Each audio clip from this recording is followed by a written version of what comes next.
Hello and welcome back to Piano Spun Fiber Arts for day 20 of the World of Wool Advent Calendar Spin Along. We are officially in the 20s, so only 6 days left till Christmas. So we have today bag number 20, which has a different quality from any of the bags we've seen so far. Really rich tones. It's called Sloe Down. I'm assuming that's how it's pronounced, S-L-O-E. I originally thought it might be Sloe, and I thought it might be a kind of fish. Now that I'm looking at the bag, I think it might be a flower or a berry. And really rich forest greens and these deep kind of elderberry, mulberry purples. I'm excited for the colors that we might see in this bag. So let's jump right in and see if the story tells a color story that is close to that deep, rich green, almost like my shirt, and that purple. Day 20, Sloe Down is 80% super fine merino wool, so a tricky spin already, and 20% Muga silk. I know there's something special about Muga silk, but I don't remember what it is. Sloe Down takes its name from a drink that's steeped in both berries and tradition. Sloe gin. What? I always thought sloe gin was spelled S-L-O-W, so I learned something today. Made by infusing gin with the deep purple fruits of the blackthorn bush, sloe gin has long been a wintry favorite. Its rich, jewel-toned warmth offering comfort through the coldest month, while traditionally bottled in autumn, it's at Christmas that it truly shines, poured into tiny glasses, swirled into festive cocktails, or even baked into indulgent puddings. Its connection to the season runs deeper than just timing.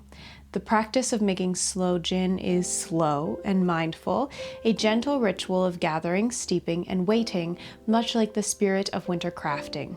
And when shared with friends or slipped into a homemade hamper, it becomes a symbol of care, time, and thoughtfulness. Real fast, I'm gonna look up for myself why sloe gin is spelled that way and why it's not S-L-O-W gin. Oh, okay, so the blackthorn fruit is called sloe, S-L-O-E.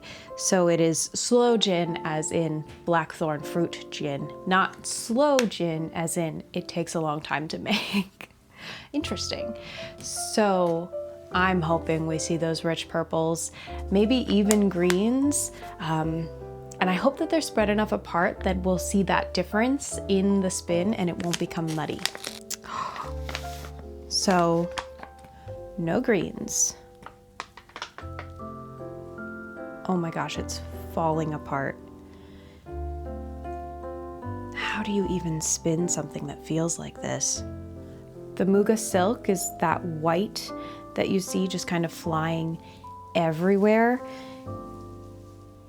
It is so incredibly soft. It feels impossibly soft. The superfine merino already is such a fine fiber, but the Muga silk also,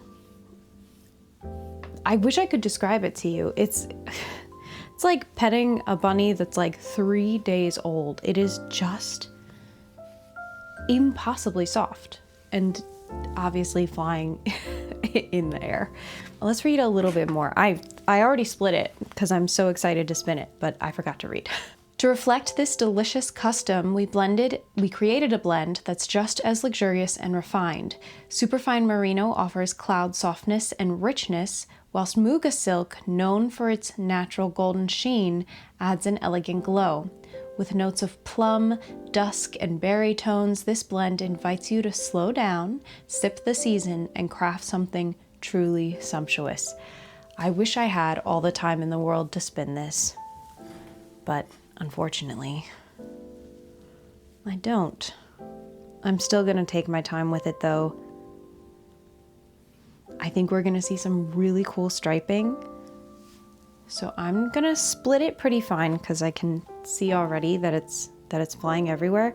But I want to grab enough that we get both of those beautiful purples and the Muga silk in there. And I'm just gonna jump right into spinning. So there are a couple things that make spinning superfine merino tough that silk doesn't really help with. Superfine merino actually is treated to be this fine, so it is not naturally occurring. Not that there aren't merinos that grow wool this fine, but in a sort of commercial context, it's treated to be that fine. It's kind of stretched. So it's chemically treated and stretched, kind of like you would for a permanent straightening of the hair. And in that process, the natural burrs in the fiber, so the thing that gives wool natural memory and makes it feltable, they are stretched as well. So you lose some of that natural fiber memory, which just means you need more twist than you think, because it's not going to bounce back as nicely, and it just kind of naturally wants to spin finer.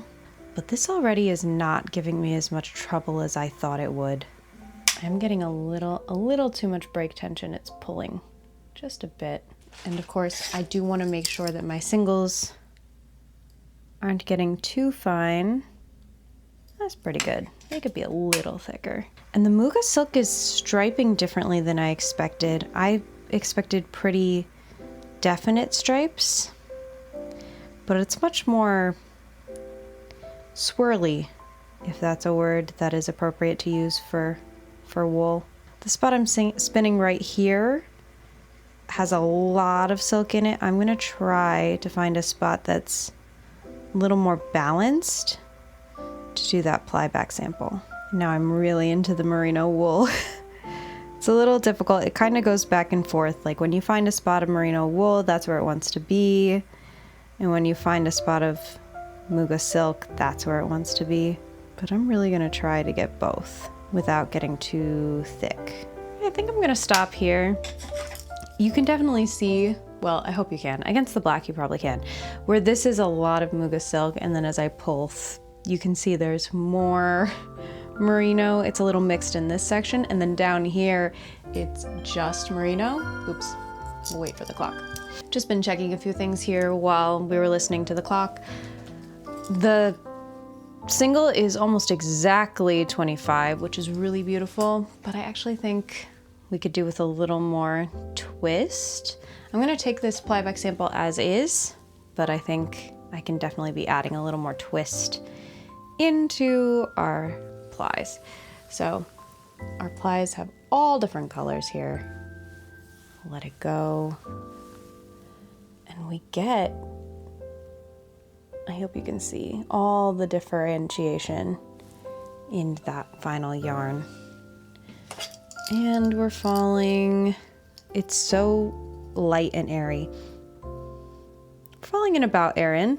That's good. Not too thick, nice and airy. I think we're definitely getting back to that original yarn plan. So I'm gonna keep spinning this, and I'm gonna spin very thoughtfully, and I'll be back with the finished yarn. Our yarn for day 20 came out sumptuous. Look at all the color in there and the shine. It's so cool. I actually had some trouble plying this because visually there's just so much going on. Every ply was even more than striped. I wish I had a word for the way it was blending in the singles. It was so thinly striped that when I was plying it, I could not see if I had plied correctly or not. I visually couldn't see the amount of ply twist that I had added. So I think despite that, it turned out really nice. As I was saying before, with that super fine merino, it's hard to get that bounce back because it doesn't have crimp memory. So we're looking at something that's pretty fine, DK weight even.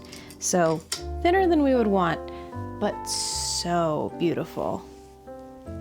That silk just adds softness, and you didn't even need to add softness because the Supermarine Merino is so soft already. But now we have that sheen and shine and just kind of silk quality. This is going to be really beautiful crocheted up. I think the squares might be a little small, but just the amount of color and variety is crazy. So I'm going to go crochet these up and we'll see what they look like. Here are 3 squares for Sloe Down based on Sloe Gin. Look at the colors in these. I especially love this one, how the center is so much lighter, and it's just because of the way that the silk sat on top. Unfortunately, this was the first one that I crocheted and it turned out a little smaller than the other 2. So I feel like this one actually might not make it to the coat just because it might not fit well. And I almost want to say that this yarn is too soft. Like, it almost doesn't feel like anything in your hands. It's so hard to describe.